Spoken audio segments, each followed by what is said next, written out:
সুপ্রিয় শিক্ষার্থীবৃন্দ, আশা করি সকলেই ভালো আছো। গত ক্লাসে আমরা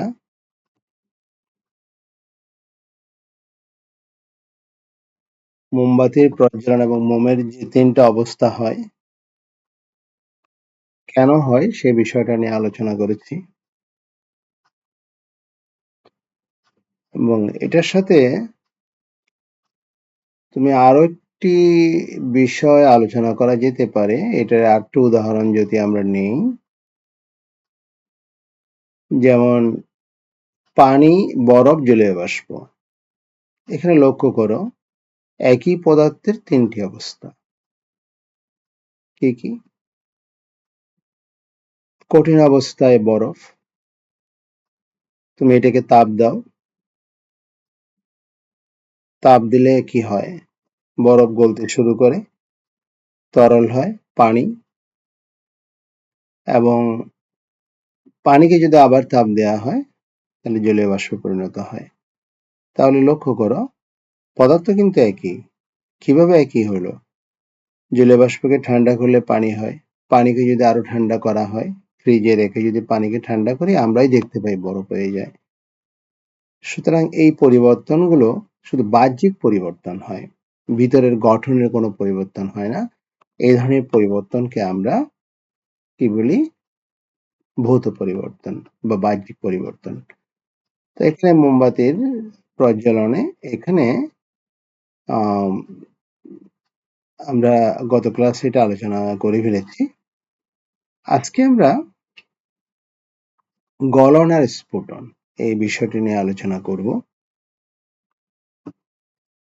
গলনটা কি? কোনো পদার্থকে তুমি যদি তাপ দিয়ে, তাপ প্রদান করে, তাপ প্রয়োগ করে যদি কোনো একটা পদার্থকে কঠিন অবস্থা থেকে তরলে পরিণত করো, বা একটা কঠিন পদার্থকে তাপ প্রয়োগ করে যদি তরলে রূপান্তর করা যায়, বা রূপান্তর করার যে প্রক্রিয়া, সেটাকে আমরা গলন বলি। এটাকে গলন বলা হয়। এখন গলনের সাথে আরেকটা শব্দ গলনাঙ্ক একটা সম্পর্ক রয়েছে। গলনাঙ্কটা কি? একটা নির্দিষ্ট চাপে, এই নির্দিষ্ট চাপটা হচ্ছে এক বায়ুমণ্ডলীয় চাপ, কোনো কঠিন পদার্থকে যদি তাপ প্রয়োগ করে তরলে পরিণত করা হয়, যে তাপমাত্রায় তরলে পরিণত হবে ওই তাপমাত্রাটাকে গলনাঙ্ক বলে। কেমন হলো কথাটা? তাপ প্রয়োগ করলে তাপ শুধু বাড়ে তা না, একটা নির্দিষ্ট তাপমাত্রায় পৌঁছানোর পরে এটা তুমি যতই তাপ প্রয়োগ করো না কেন, এটা বাড়বে না, তাপমাত্রা বাড়বে না। তাহলে কি হবে? পদার্থের অবস্থার পরিবর্তন হবে, এবং যে তাপমাত্রায় কঠিন পদার্থটি গলতে শুরু করে সেই তাপমাত্রাকে বলা হয় গলনাঙ্ক। এখন এখানে আরেকটা বিষয়, প্রতিটা বিশুদ্ধ পদার্থের গলনাঙ্ক নির্দিষ্ট, মানে এটা চেঞ্জ হবে না। বিশুদ্ধ কঠিন পদার্থ, বিশুদ্ধ বলতে এখানে একটা পদার্থের সাথে আরেকটা পদার্থ মিক্স হতে পারবে না, মিশবে না। আচ্ছা, এরকম এরকম একটা উদাহরণ আছে, এক বায়ুমণ্ডলীয় চাপে বরফের গলনাঙ্ক 0°C। এই কথাটার অর্থটা আমি একটু ক্লিয়ার করি তোমাদের কাছে, তাহলে তোমার কাছে পরিষ্কার হবে বিষয়টি। তোমরা হয়তো ভাবতেছো যে তাপ দিলাম বস্তুতে, তাহলে তাপমাত্রা তো বাড়বেই বাড়বে, আবার বাড়বে না কেন? মানে কখন বাড়বে না? এখন একটা কঠিন পদার্থকে যদি তুমি তাপ প্রয়োগ করতে থাকো, একটা নির্দিষ্ট তাপমাত্রায় পৌঁছানোর পরে সেটা তাপমাত্রা বাড়বে না। বরফের কথাই ধরো, বরফের তাপমাত্রা নরমালি 0°C। তুমি যে তাপ প্রয়োগ করো, এটা তুমি 0° থেকে 1° বাড়াতে পারবে না, কিন্তু তুমি তাপ দিচ্ছ। তাহলে হচ্ছেটা কি এখানে? যেটা হচ্ছে সেটা, ওই তাপটা নিয়ে বরফ গলতে শুরু করছে। বরফের ভিতরে অণুগুলোর যে আকর্ষণ শক্তি আছে, আন্তঃআণবিক শক্তি যেটাকে আমরা বলি, এই তাপটা গিয়ে ওই অণুগুলোর বন্ধন শক্তিকে ছিন্ন করে ফেলতেছে, ছিন্ন করে অণুগুলোকে দূরে দূরে নিয়ে যাচ্ছে। তাহলে এই আন্তঃআণবিক শক্তি ছিন্ন করার জন্য একটা শক্তি দরকার, এই শক্তিটা আমরা যে তাপটা দিচ্ছি সেখান থেকে গিয়ে এটা ব্যবহৃত হচ্ছে, ফলে অণুগুলো দূরে দূরে চলে যাচ্ছে, তাহলে অবস্থার পরিবর্তন হচ্ছে, বরফ কঠিন, কঠিন থেকে তরল হয়ে যাচ্ছে। দেখো অবস্থার পরিবর্তন হচ্ছে কিন্তু তাপমাত্রা বাড়ছে না, ওই তাপমাত্রাকে আমরা গলনাঙ্ক বলছি। আচ্ছা, আশা করি ক্লিয়ার হচ্ছে গলনাঙ্কটা। ঠিক একইভাবে তাপ প্রয়োগ করে যদি আমরা কোনো তরলকে গ্যাসে রূপান্তর করি, এই যে প্রক্রিয়া সিস্টেম, এটাকে স্ফুটন বলে। গলন স্ফুটনের মধ্যে সম্পর্ক আছে, প্রায় সংজ্ঞাটা দেখো একই রকমের। এটা তাপ দিয়ে তরলকে গ্যাসে পরিণত করবে, আর গলন কি ছিল, কঠিনকে তরলে পরিণত করবে। লক্ষ্য করো প্রায় একই রকমের সংজ্ঞা। তাহলে তাপ প্রয়োগ করে যে তরলকে গ্যাসে রূপান্তর করবে, এটাও নির্দিষ্ট করা তাপমাত্রা। এক বায়ুমণ্ডলীয় চাপে তরল পদার্থ চাপে তাপ প্রয়োগের ফলে যে তাপমাত্রায় কোনো তরল পদার্থ গ্যাসীয় পদার্থে পরিণত হয়, সেই তাপমাত্রায় তরল পদার্থের স্ফুটনাঙ্ক বলে। তাহলে সংজ্ঞাটা একই রকম হয়ে গেল, ওই তাপমাত্রাটার নাম হচ্ছে স্ফুটনাঙ্ক।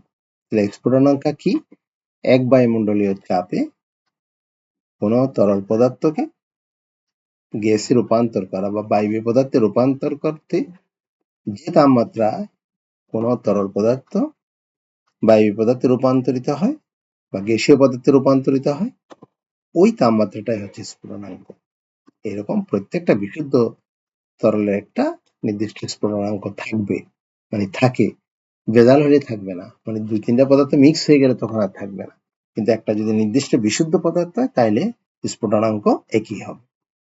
যেমন এখানে একটা উদাহরণ দেখো, এক বায়ুমণ্ডলীয় চাপে পানির স্ফুটনাঙ্ক 100°C। তুমি পানিকে তাপ দিলে 100°তে পৌঁছানোর পর এটা বয়েল হতে থাকবে, স্ফুটন, এটা ফুটতে শুরু করবে, বয়েল হবে। তুমি যতই তাপ দাও না কেন 101 করতে পারবে না, 100তেই থাকবে। যত তাপ দাও তাহলে বাড়বে না কেন, কারণ যে তাপটা দিচ্ছ সেই তাপটা দিয়ে তরলের আন্তঃআণবিক শক্তি আরো ছিন্ন হয়ে যায়, অণুগুলো আরো দূরে চলে যায়, তোমাকে বাষ্প করতে সহায়তা করে। এটা করার জন্য শক্তি লাগে, এই শক্তি আমরা যে তাপ দেব সেখান থেকে নিয়ে তরলটা বাষ্প হয়ে যাবে। তাহলে জাস্ট একটি উদাহরণ, এরকম প্রতিটি তরলের ক্ষেত্রে একই রকম ঘটনা ঘটে। আশা করি বুঝতে পেরেছো। বুঝতে না পারলে কমেন্ট বক্সে দিয়ে দিবে, আমি আরো কি জানতে চাও সেটার উত্তর দেবো। স্ফুটনের বিপরীত প্রক্রিয়ার নাম হচ্ছে ঘনীভবন।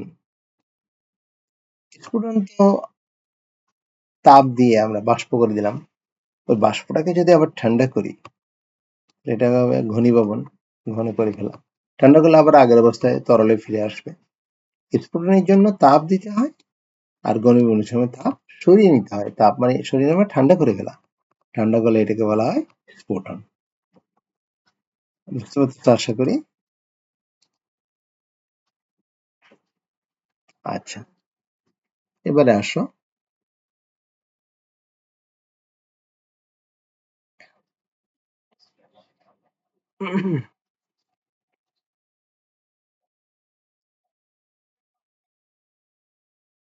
এখানে একটা তোমাদের জন্য একটা কাজ আছে, কাজটা দেখো। পরীক্ষা নম্বর 4, কঠিন পদার্থের গলনাঙ্ক নির্ণয় পদ্ধতি। কঠিন পদার্থের গলনাঙ্ক কি করে বের করতে হয়। তো তুমি বলতে পারো যে হ্যাঁ, কঠিন পদার্থ নেব, যে কোনো কঠিন পদার্থ তাপ দেওয়া শুরু করব, যে তাপমাত্রায় গলবো ওই তাপমাত্রায় রেকর্ড করলে হয়ে যাবে। আসলে এটা সাধারণত এটা হলেও, কিন্তু রাসায়নিক জগতে তোমাদের একটু নির্দিষ্ট করে যন্ত্রপাতি নিয়ে, সঠিক মাপটা পাওয়ার জন্য যন্ত্রপাতি নিয়ে পরীক্ষা করতে হয়, এবং এটা ল্যাবের মধ্যে করতে হয়। এটা অনেক কিছু যন্ত্রপাতি লাগে যেটা তুমি বাসায় করতে পারবে না, যেটা ল্যাবের মধ্যে করাটাই ভালো।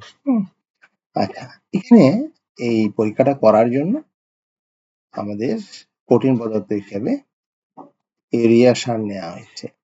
ইউরিয়া সার, আরো অনেক পদার্থ আছে, তোমাদের জন্য একটা সহজ পরীক্ষার জন্য নেওয়া হয়েছে এটা ইউরিয়া সার। একটা ত্রিপদী স্ট্যান্ড তোমাদের ল্যাবের মধ্যে পাবে, 3টা পা। এই যে ত্রিপদী স্ট্যান্ড হচ্ছে এই যে এটা, দেখো এই স্ট্যান্ডটা তিনটা পা আছে, এই ত্রিপদী স্ট্যান্ড, স্ট্যান্ড, ত্রিপদী স্ট্যান্ডের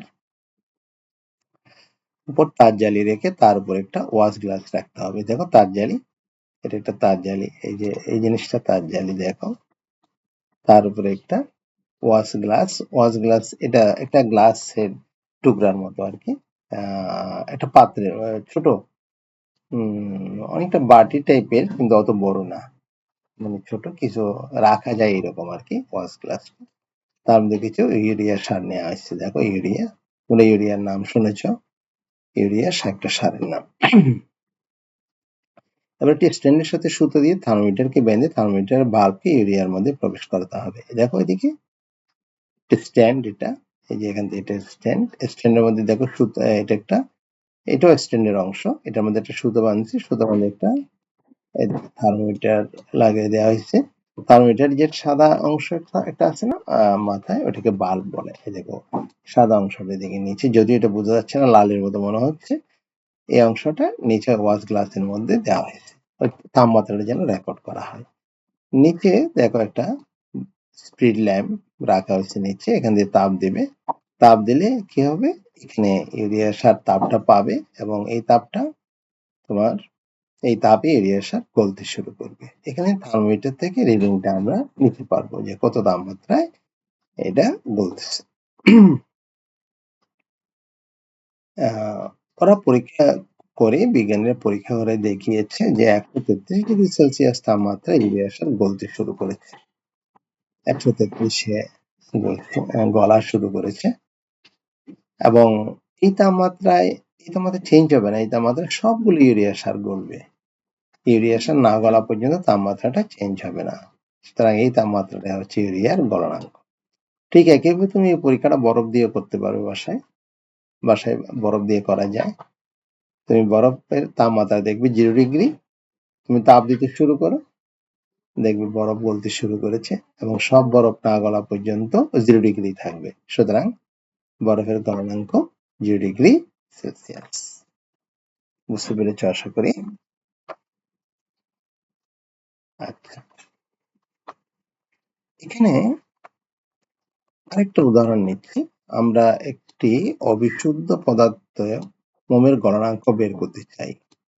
মোম অবিশুদ্ধ পদার্থ বলছি কেন, মোমের মধ্যে বিভিন্ন প্রকার কার্বন, মোম তো হাইড্রোকার্বন, কার্বন আর হাইড্রোজেন থাকে, সুতরাং এটা বিশুদ্ধ হলো না, দুইটা পদার্থের মিশ্রণ হয়ে গেল, দুই আরো বেশিও থাকতে পারে। এই যে দেখো মোম কিছু পদার্থের মিশ্রণ, মোমের গণনা করে নির্ণয় করতে হলে প্রথমে মোমকে চূর্ণ করে পাউডার বা গুঁড়ায় পরিণত করতে হবে।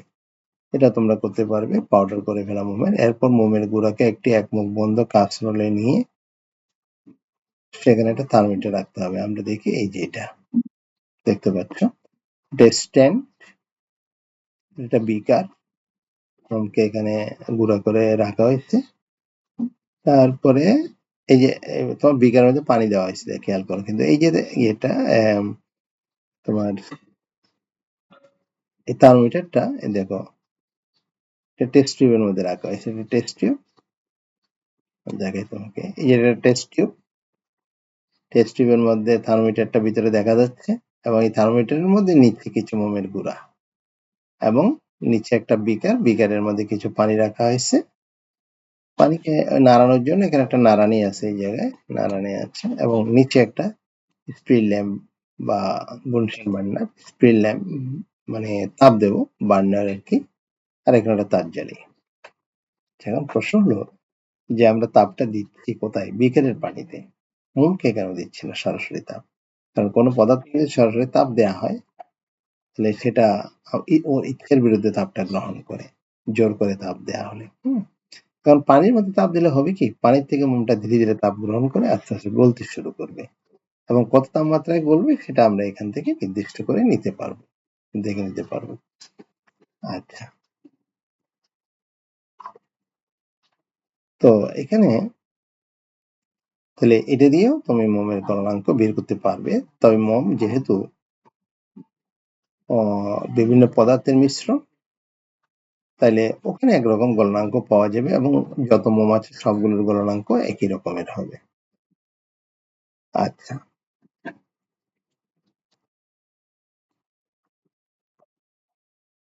ধরো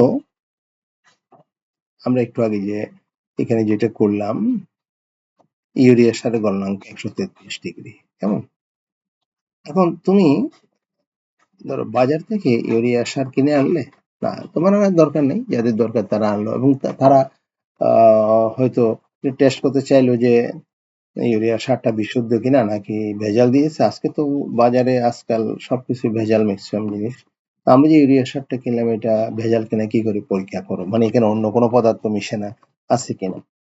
কারণ পরীক্ষা করার জন্য যদি আমরা গলনাঙ্কটা বের করি, কারণ আমরা জানি বিশুদ্ধ পদার্থের গলনাঙ্ক একই হবে, এটা 133 নয়, আমরা যে বাজার থেকে যে ইউরিয়া সারটা আনলাম সেটা যে গলনাঙ্ক যদি আমরা বের করি পরীক্ষার মাধ্যমে, এটার গলনাঙ্ক যদি 133 না হয়ে যদি কম বা বেশি হয়, 130 হয়ে গেল, 140 হয়ে গেল, তখন বুঝতে হবে যে ওই এরিয়া বিশুদ্ধ নয়।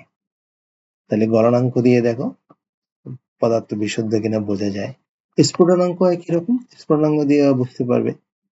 এই যে পানির স্ফুটনাঙ্ক 100°C, পানিকে 100°C তাপমাত্রায় নিলে এটা বাষ্প হতে শুরু করে, কিন্তু স্ফুটনাঙ্ক যদি পরিবর্তন হয়, 100 না হয়ে যদি 95 হয়ে যায় কিংবা 105 লাগে, তখন বুঝতে হবে যে ওটা বিশুদ্ধ পানি নয়। তাহলে বুঝতে পারতেছো গলনাঙ্ক এবং স্ফুটনাঙ্ক দিয়ে কোনো পদার্থে বিশুদ্ধতা পরীক্ষা করা যায়। আচ্ছা, এখানে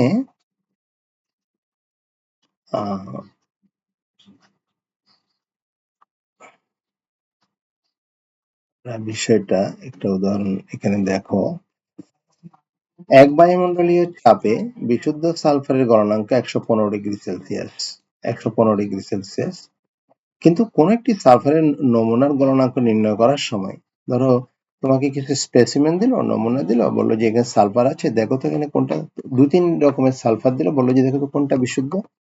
তাহলে তুমি প্রত্যেকটার গলনাঙ্ক বের করে নিবে, যেটার গলনাঙ্ক 115 হবে সেটাই বিশুদ্ধ হবে, কিন্তু কম বেশি হলে বুঝতে হবে যে ওগুলো বিশুদ্ধ নয়।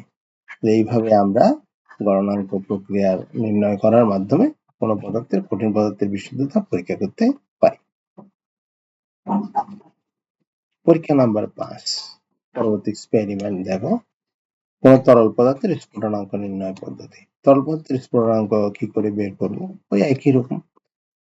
যে তরল পদার্থের স্ফুটনাঙ্ক করতে হবে, ওই তরল পদার্থের মানে পানি কিছু পরিমাণ একটি বিকারে নেওয়া হয়, এই বিকারের মধ্যে একটা থার্মোমিটার দেওয়া হয়, দেখো লক্ষ্য করো, থার্মোমিটার দেওয়া হবে, থার্মোমিটার দিয়ে এটা বার্নার দিয়ে তাপ দেব, তাপ দিলে পানি যখন বয়েল হতে শুরু করবে তখন এই থার্মোমিটারে আমরা রিডিংটা নিয়ে নেব। থার্মোমিটার থেকে আমরা রিডিং পাবো কত ডিগ্রিতে পানি বয়েল হচ্ছে। আমরা জানি পানির বয়েলিং পয়েন্ট মানে স্ফুটনাঙ্ক হচ্ছে 100°C।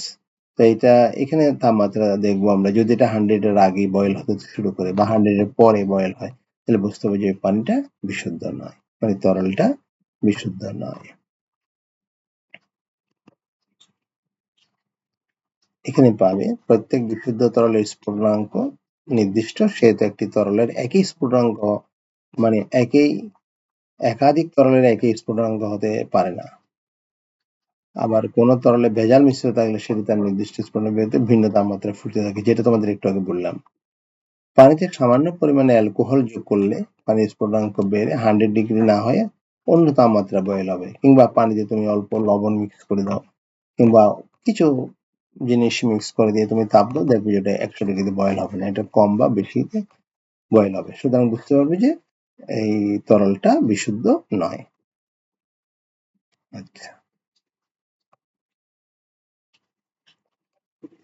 এখানে আরেকটা পরীক্ষার জন্য কথা বলা হচ্ছে তোমাদের। কয়েক টুকরা বরফকে একটি বিকারে নিয়ে সেটিকে ধীরে ধীরে তাপ প্রদান করা হলো এবং তাপ প্রয়োগের সময় পুরো সময় থার্মোমিটারের সাহায্যে সারাক্ষণের তাপমাত্রা নির্ণয় করা হলো। মানে কয়েক টুকরা বরফ নিল, বরফ নিয়ে একটা বিকারে রেখে সেটিকে তাপ প্রদান করা হচ্ছে এবং পুরো সিস্টেমটা তোমার মনিটরিং করা হচ্ছে। ধরা যাক কঠিন বরফ খণ্ডগুলোর প্রাথমিক তাপমাত্রা ছিল -40°C শুরুতে, কিন্তু বলতে পারো যে বরফের তো পানি তো 0°তে বরফ হয়, হ্যাঁ, তাপমাত্রা যদি আরো কমিয়ে ফেলা হয় তখন এটা মাইনাসে চলে যায়। যেমন যেসব জায়গায় বরফ অঞ্চল আছে, তুমি বিভিন্ন টিভি চ্যানেলে দেখতে পাবে, ইউটিউবে দেখতে পাবে, যেখানে বরফের স্তর জমে গেছে সেখানে মাইনাসে টেম্পারেচার। এবং পৃথিবীর অনেক দেশ আছে যেখানে বরফের তাপমাত্রাটা নেগেটিভ টেম্পারেচার, দেখো -40°, যেমন সাইবেরিয়া বরফ অঞ্চল, সারা বছর বরফে ঢাকা থাকে, ওখানে তাপমাত্রাগুলো এরকম হয়। আচ্ছা, এখানে দেখো, এই যে এটা গ্রাফ একটা দেখো, এখানে -40°C বরফ নিলাম, তাপ দেওয়া হচ্ছে, দেখো তাপমাত্রা বাড়তেছে, তাপ দিলে তাপমাত্রা বাড়তেছে, -40 থেকে -20 হলো, তারপর 0 হলো, ঠিক আছে, সময় বাড়তেছে, দেখো এদিকে টাইম কিন্তু সময়। তোমরা এই ধরনের গ্রাফের সাথে ম্যাথমেটিক্সে পরিচিত হবে, তো এখানেও আছে, এখানে দেখো একটু বুঝলে সহজ। এখানে সময়, এই যে এদিকে টাইম পার হচ্ছে, আস্তে আস্তে সময় যাচ্ছে, তাপমাত্রা বাড়তেছে বাড়তেছে, দেখো জিরোতে আসার পরে সময় বাড়তেছে কিন্তু তাপমাত্রা বাড়তেছে না, একই টেম্পারেচারে দেখো বি পর্যন্ত পৌঁছে গেছে। টাইম মানে সময় যাচ্ছে কিন্তু আমরা তাপও দিচ্ছি, বাট তাপমাত্রা বাড়ছে না।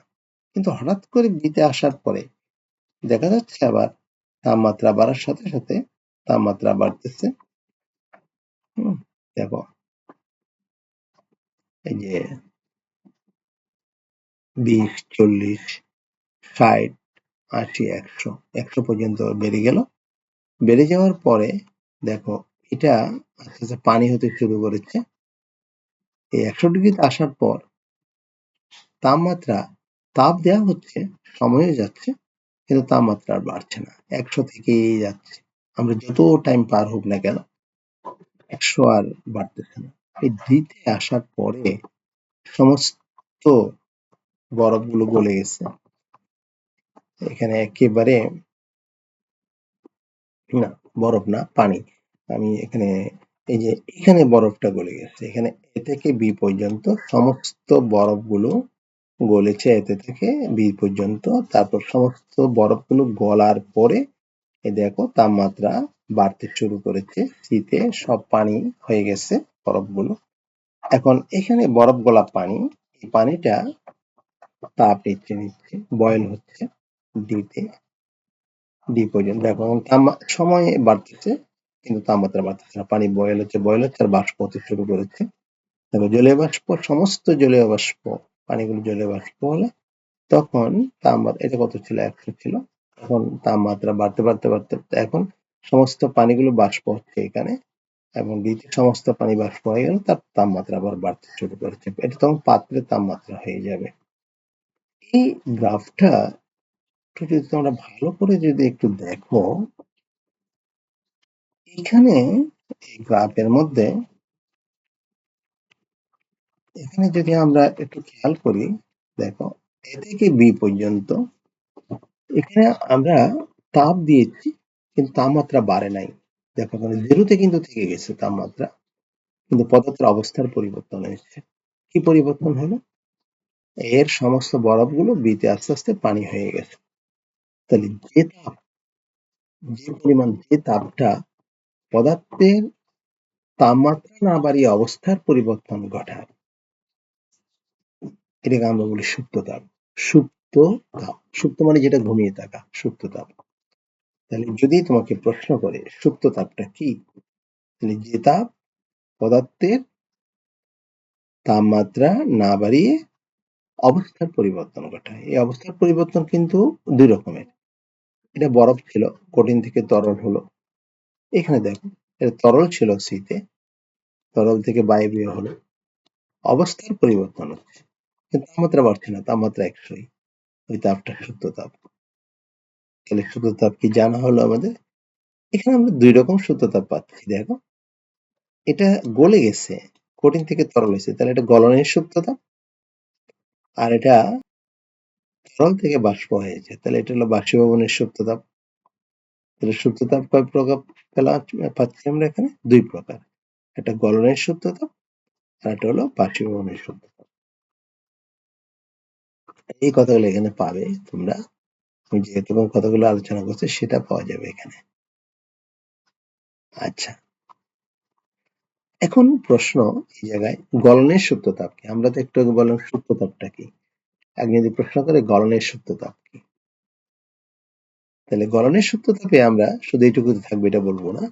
দেখো এই 0 কি পানির বরফের গলনাঙ্ক। তাহলে গলনাঙ্কে তাপমাত্রা স্থির রেখে কোনো কঠিন পদার্থকে যদি তরলে রূপান্তর করা হয়, রূপান্তর করতে যে তাপের প্রয়োজন হয়। আবার বলি, গলনাঙ্কে তাপমাত্রা স্থির রেখে, বরফের ক্ষেত্রে গলনাঙ্ক 0, 0 আর বাড়বে না, 0ই থাকবে। গলনাঙ্কে তাপমাত্রা স্থির রেখে কোনো কঠিন পদার্থ, আমরা বলছি যদি বরফের উদাহরণ নিই তাহলে বরফ, কঠিন থেকে তরলে পরিণত হতে যে পরিমাণ তাপের প্রয়োজন হয় সে তাপকে বলা হয় গলনের সুপ্ত তাপ। ঠিক একইভাবে তাহলে বাষ্পীভবনের সুপ্ত তাপ কি? একই রকম। স্ফুটনাঙ্কে তাপমাত্রা স্থির রেখে, স্ফুটনাঙ্ক তাপমাত্রা স্থির রেখে কোনো তরলকে যদি সম্পূর্ণরূপে গ্যাসীয় পদার্থে রূপান্তর করতে যে তাপের প্রয়োজন হয় ওই তাপটা হলো বাষ্পীভবনের সুপ্ত তাপ। তাহলে আশা করি বুঝতে অসুবিধা হচ্ছে না। বুঝতে অসুবিধা হলে উত্তর দিবে, কমেন্টে দিয়ে দিও। আচ্ছা,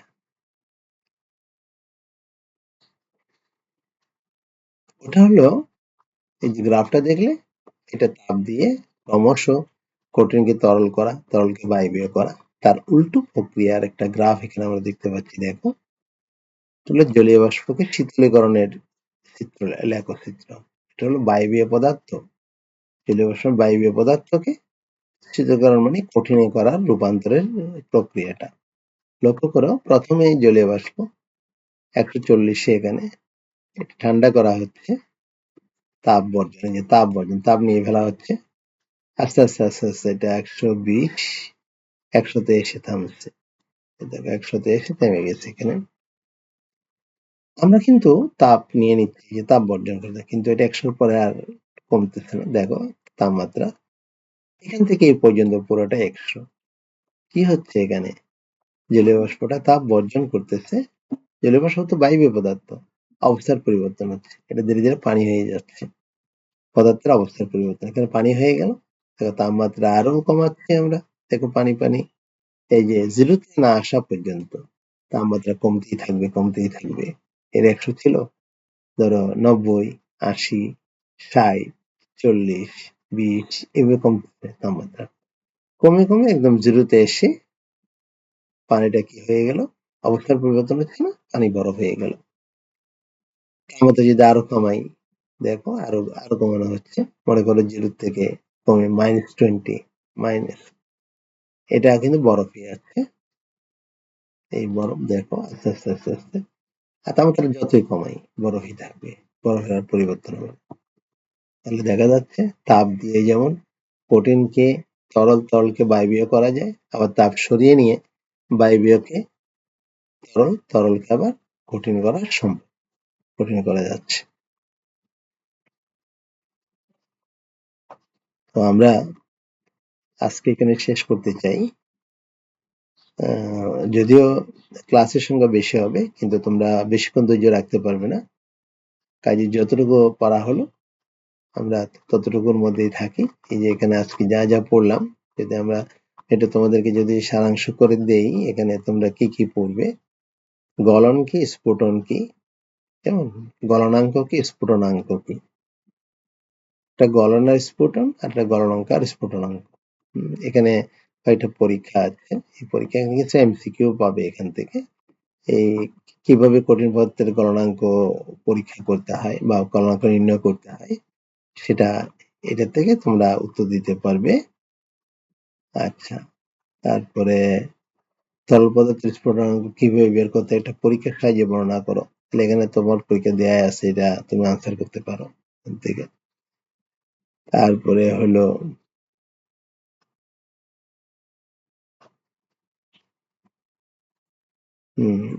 এখানে একটা গ্রাফ, বরফের তাপ প্রদানের লেখচিত্র। বরফের মধ্যে তাপ দিলে কি কি পরিবর্তন হয়, গ্রাফের সাহায্যে এটা ব্যাখ্যা করতে পারবে। এবার বরফের তাপ দিলে, বরফ প্রথমে কততে রইলো, সেখানে তাপ দেওয়ার পরে 0তে আসলো, আরো তাপ দিচ্ছে, আমরা বিতে পৌঁছালো, এইভাবে এটা ব্যাখ্যা করতে পারবে। আর পরের যে চিত্রটা, এটা তার উল্টা, উল্টো শীতলীকরণ লেখো সেটা হলো গরম থাকবে, গরম থেকে আস্তে আস্তে ঠান্ডা করবে। ঠান্ডা করলে এই যে এই ধরনের গ্রাফ তৈরি হবে এবং এখান পর্যন্ত আমরা আজকে এ পর্যন্ত থাকুক। তোমরা একটু ভালো করে পড়ো এবং প্রশ্ন থাকলে করিও। আর সাথে এটা বলবো যে তোমরা একটু লাইক বা কমেন্ট দিও যাতে তোমার বন্ধুরাও এটা দেখতে পারে। একটু লাইক দিবে আর শেয়ার করবে, তাহলে তোমাদের বন্ধুরা এই ক্লাসগুলো করতে পারবে। তো ঠিক আছে, পরবর্তী ক্লাসে আমরা পাতন উর্ধ্বপাতন থেকে শুরু করব। তো আজকে এখানে শেষ করছি। নিরবচ্ছিন্ন শুভেচ্ছা সকলকে। ভালো থাকবে সবাই। যাচ্ছি কিন্তু যাচ্ছি না। দেখা হচ্ছে পরের ক্লাসে। নিরন্তর শুভেচ্ছা সকলকেই।